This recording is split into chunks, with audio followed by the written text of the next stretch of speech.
శ్రీమద్భాగవతం శ్రీమద్భాగవత గ్రంథానికి నమస్కారం. నిగమకల్పతరోర్గళితం ఫలం సుఖముఖాదమృతద్రవ సంయుతం పిబత భాగవతం రసమాలయం ముహురహో రసికా భువి భావుకాః. శ్రీసుఖయోగీంద్రుల వారికి నమస్కారం. యం ప్రవ్రజంతమనుపేతమపేతకృత్యం ద్వైపాయనో విరహకాతర ఆజుహావ పుత్రేతి తన్మయతయా తరవోభినేదుః తం సర్వభూతహృదయం మునిమానతోస్మి. నరనారాయణులకు, చతుర్ముఖ బ్రహ్మకు, సరస్వతీదేవికి, వ్యాసమహర్షుల వారికి నమస్కారం. నారాయణం నమస్కృత్య నరం చైవ నరోత్తమం దేవీం సరస్వతీం వ్యాసం తతో జయం ఉదీరయేత్. శ్రీమద్భాగవతము 4వ స్కంధములో సూతమహాముని శౌనకాది మహర్షులందరికీ ప్రవచనం చేస్తూ ఈ రకంగా చెబుతూ ఉన్నాడు. ఓ మహర్షులారా, శ్రీసుఖ యోగీంద్రుల వారు పరీక్షిన్నరేంద్రుడికి ఉపదేశం చేస్తూ ఇలా చెబుతూ ఉన్నాడు. హో పరీక్షిన్నరేంద్ర, మైత్రేయుడు విదురునికి శ్రీమద్భాగవతాన్ని ఉపదేశం చేస్తూ ఇలా చెబుతూ ఉన్నాడు.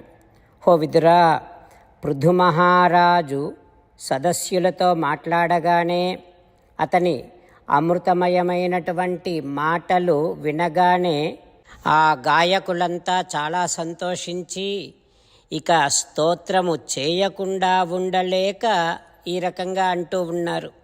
ఓ ప్రభూ, నాలం వయం తే మహిమ అనువర్ణనే, మేము నీ మహిమను వర్ణించడానికి సమర్థులము కాదయ్యా.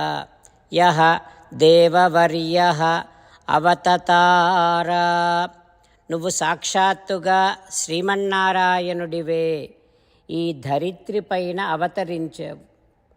అనంత కళ్యాణ గుణములకు ఆకారము నువ్వు. నీ గుణములను, నీ నామములను మేము వర్ణించలేమయ్యా. నువ్వు వేణుడి శరీరము నుండి ఆవిర్భవించినా మేమే కాదు, బ్రహ్మాది దేవతల వంటి వాచస్పతులు కూడా నీ మహోన్నతమైనటువంటి ఆశ్చర్యకరమైనటువంటి కర్మలను వర్ణించజాలరయ్యా. కానీ భగవానుడి యొక్క అంశగా నువ్వు ఆవిర్భవించావు కనుక నీ కళ్యాణ గుణములను స్తోత్రము చేయమని మునులు మాకు ఉపదేశించారు. అందుకనే మీరు చేయబోయేటటువంటి చేష్టితములను మేము విస్తరించి ఇప్పుడు స్తోత్రము చేయబోతూ ఉన్నాం. ఓ మహారాజా, పృథువు అనేటటువంటి పేరుతో అవతరించిన ఈ చక్రవర్తి ధర్మ ప్రతిష్టాపన కోసమని అవతరించినటువంటి వాడు. ధర్మానుష్ఠానము చేసేటటువంటి వారిలో ఈ పృథు చక్రవర్తి శ్రేష్ఠతముడుగా ఉంటాడు. లోకములో ధర్మమును గురించినటువంటి సంశయములన్నింటినీ తొలగించి ధర్మోపదేశము చేసి ధర్మాన్ని ఆచరించేటట్టుగా చేయగలిగినటువంటి వాడు ఈ పృథు మహారాజు. ధర్మానికి హాని కలిగించేటటువంటి వారిని శాసించి దండించేటటువంటి వాడు ఈ పృథు చక్రవర్తి.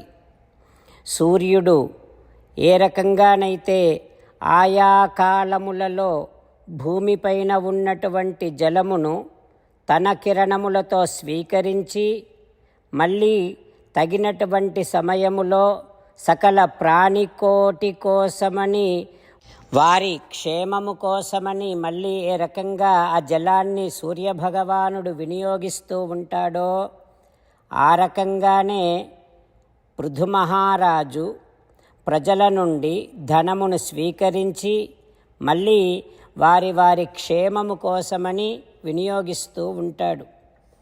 ఈ పృథు మహారాజు తన శాసనాన్ని అతిక్రమించినటువంటి వారిని భయపెట్టిస్తాడు.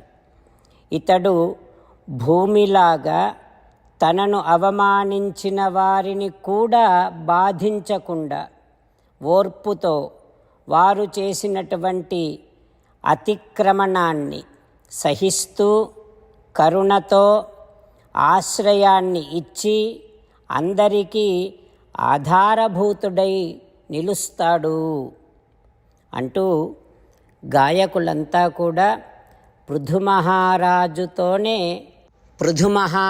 చేయబోయేటటువంటి అద్భుతమైన కార్యములను వర్ణిస్తూ స్తోత్రము చేస్తూ ఉన్నారు. ఆ తర్వాత ఏం జరుగుతుందో రేపు తెలుసుకుందాం. ఓం శ్రీకృష్ణ పరబ్రహ్మణే నమః. ఓం అస్మద్గురుభ్యో నమః. అంతేకాకుండా మనం ప్రతిరోజు శ్రీమన్నారాయణుడికి ఒక 8 పనులు చేస్తాం అని మాట ఇద్దాం. ఎందుకంటే శ్రీకృష్ణ భగవానుడు 18వ అధ్యాయములో 65 నుండి 70వ శ్లోకాల ద్వారా శ్రీమద్భగవద్గీత అంతటికీ సారభూతముగా మనకు 8 పనులు చేయమని చెప్పాడు. అలా చేస్తే చాలు, నేను మిమ్మల్ని అన్ని విధాలుగా రక్షిస్తా అని ప్రమాణపూర్వకముగా ప్రతిజ్ఞ కూడా చేశాడు. అందుకని శ్రీమద్భగవద్గీతను అంతటినీ విన్న తర్వాత అర్జునుడు కూడా చివరకు కరిష్యే వచనం తవ, కృష్ణ నువ్వు చెప్పినట్టే చేస్తా అని అన్నాడు. కనుకనే భగవానుడు అర్జునుడికి అన్ని విధాల విజయాన్ని అందించాడు. మనం కూడా ప్రతిరోజు శ్రీమన్నారాయణుడికి ఆ రకంగానే మాట ఇద్దాం. 8 పనులు చేస్తాం అని మనము మాట ఇస్తే అది అష్టాక్షరీ మహామంత్ర జపము చేసినటువంటి ఫలితాన్ని మనకు ప్రతిరోజు ఇస్తుంది. ఇట్లా మాట ఇవ్వటం కంటే గొప్ప పూజ, యజ్ఞము, తపస్సు మరొక్కటి లేనే లేదు. అందుకని నేను అంటూ ఉంటాను, మీరు మనస్సులో భావిస్తూ ఉండండి. ఈ రకంగా మనము మాట ఇస్తూ ఉంటే శ్రీకృష్ణ భగవానుడి ముఖారవిందములో కలిగేటటువంటి ఆనందాన్ని మనం ప్రతిరోజు దర్శిద్దాం, ఆస్వాదిద్దాం. జై శ్రీమన్నారాయణ. హో శ్రీమన్నారాయణ, నువ్వు చెయ్యమన్నట్టే నేను నిన్నే సంతతము ధ్యానము చేస్తూ ఉంటా. హో శ్రీమన్నారాయణ, నువ్వు చెప్పినట్టే నేను నీ భక్తుడిగానే ఉంటా.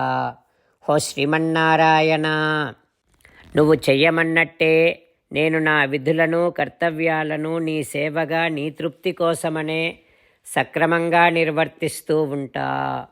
హో శ్రీమన్నారాయణ, నువ్వు చెప్పినట్టే నేను నీవాడిని అనే మహావిశ్వాసముతో నీకే నమస్కరిస్తూ ఉంటా. హో శ్రీమన్నారాయణ, మామేకం శరణం వ్రజ, నన్ను ఒక్కడిని మాత్రమే శరణు వేడుకో అని నువ్వే అన్నావు కనుక నేను నిన్ను ఒక్కడిని మాత్రమే శరణు వేడుకుంటా. హో శ్రీమన్నారాయణ, మా శుచః, ఇక దుఃఖించకు అని నువ్వే నాకు భరోసా ఇస్తున్నావు కనుక నేను ఇక దుఃఖించను. హో శ్రీమన్నారాయణ, నువ్వు చెప్పినట్టే నువ్వు నా కోసమని అనుగ్రహించినటువంటి శ్రీమద్భగవద్గీతను ప్రతిరోజు కనీసము 1 శ్లోకాన్నైనా జ్ఞాపకం చేసుకుంటూ శ్రీమద్భగవద్గీతను అనుసంధానము చేస్తూ ఉంటా. హో శ్రీమన్నారాయణ, నువ్వు చెప్పినట్టే నువ్వందరి కోసమని చెప్పినటువంటి శ్రీమద్భగవద్గీతను తెలియని భక్తులందరికీ తెలియచేసే నా వంతు ప్రయత్నాన్ని నేను నిరంతరము కొనసాగిస్తూనే ఉంటా.